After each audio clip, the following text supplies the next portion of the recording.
The mainstream media covers an attack. Those behind it make the headlines. The news cycle goes into overdrive. Viewers get the information they need, but at what cost? And it's an emotional way of creating more fear, and this is exactly the goal of the terrorists. Is the media being exploited by terrorist organizations? The oxygen of publicity, a term first coined by Margaret Thatcher when Britain was dealing with IRA bombings in the 1980s, depriving terrorists of airtime. But with a spike in attacks by Daesh in recent years, some media organizations are being accused of sensationalized reporting, and it's playing into the hands of attackers. He's not only looking at the location, at the time, geospatial patterns, etc. He's also looking into how much attention will I get from this attack.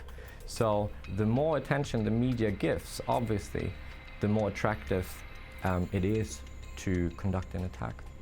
And a new study in the US suggests there's also a growing lack of balance.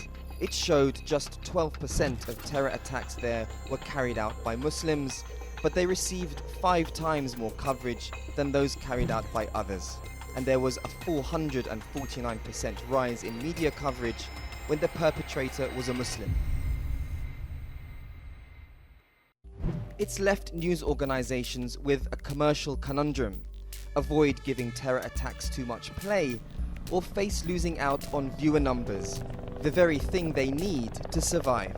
There is a symbiotic link that someone brought up recently between finding the right balance of informing the general public, of course, but also to not let terrorist groups exploit the media by giving them the oxygen, if you will, to get the propaganda out even more. That balancing act is becoming even more important in the world of 24-hour rolling news. It's testing the credibility of media organizations like never before. And there's much at stake. They could risk unwittingly becoming a tool for the groups they set out to condemn.